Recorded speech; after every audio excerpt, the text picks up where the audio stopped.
ডুলিকে underrated করা হচ্ছে, এটা আসলে ঠিক আমি প্রথমে ভক্তদের আসলে ওভাবে দোষ দিব না। তার কারণ হচ্ছে যে হ্যাঁ, একটা প্রসেসের মধ্যে দিয়ে একটা সুন্দর একটা প্রসেসের মাধ্যমেই আর কি এবার কোচটা নিয়োগ হলো, যেটা কিনা আগে বাংলাদেশের ইতিহাসে কখনো হয়নি।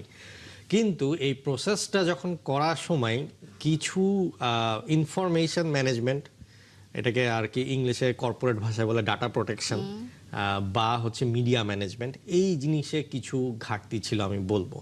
তার কারণ হচ্ছে যে হ্যাঁ, আপনার কাছে 300 সিভি এসছে, আপনি প্রসেসটা বলছেন যে 300 সিভি বা 270 সিভি থেকে আপনি 10 থেকে 12 জন হচ্ছে শর্ট লিস্ট করছেন।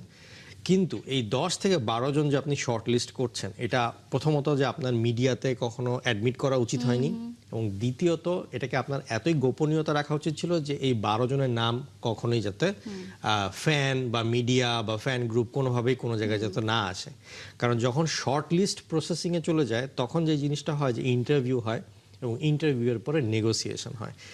এইগুলাতে ক্ষেত্রে তখন যদি মিডিয়াতে অনেক বেশি সরব থাকে এবং মিডিয়াতে যদি অনেক বেশি আলোচনা থাকে, তখন যে জিনিসটা হয় যে নেগোসিয়েশনের ক্ষেত্রে এখানে তখন এজেন্ট বা সেই কোচ সুবিধা নেওয়ার চেষ্টা করে। তো যখনই নামগুলো এসেছে, তখনই আসলে কোলম্যানের এজেন্টের জন্য সুবিধা হয়ে গেছে, কারণ সে যখন দেখতে পেরেছে দেশ জুড়ে কোলম্যানকে নিয়ে এত বেশি ইন্টারেস্ট, তো কোলম্যানের এজেন্ট তো সেখানে আপনার দাম বাড়ানোর চেষ্টাই করবে।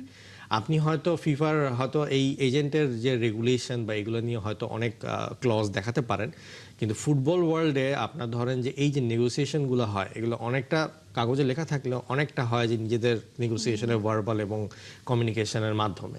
সো যেই ক্ষেত্রে এইখানেই আসলে প্রবলেমটা হয়ে গেছে যে বিএফএফ প্রথম থেকে শর্ট লিস্টের মধ্যে কারা আছে এই ইনফরমেশনগুলো বের হয়ে আসছিল। তো যার কারণে হয়েছে কি যে ফ্যানদের মধ্যে একটা প্রত্যাশা ক্রিয়েট হয়েছে, এবং তারা এটা নিয়ে আন্দোলনও করেছে, এবং সেই জন্য এখন আমাদের থমাস ডুলির মতন কোচকেও মনে হচ্ছে যে খুবই হয়তো নিম্নমানের একজন কোচ, কিন্তু তার কিন্তু এক্সপিরিয়েন্স কিন্তু এত কম না। তার কিন্তু এক্সপিরিয়েন্স আপনি যদি দেখেন, আমি বলবো যে বেশ ভালো এক্সপিরিয়েন্স, এবং প্লেইং লেভেলও তার বেশ ভালো ভালো এক্সপিরিয়েন্স। মানে ওয়ার্ল্ড কাপ খেলেছেন, দেশকে নেতৃত্ব দিয়েছেন, তাকে আমাদের পছন্দ হচ্ছে না।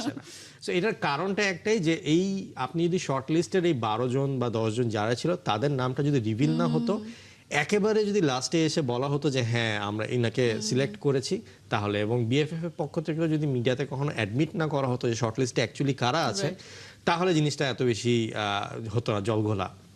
তো এখন যে জিনিসটা হলো যে মিডিয়াতে হয়তো বেশ কয়েকদিন অনেক হাইপ ছিল, কিন্তু এটার কারণে পরবর্তীতে হয়তো ভুগতে হচ্ছে বিএফএফকেই।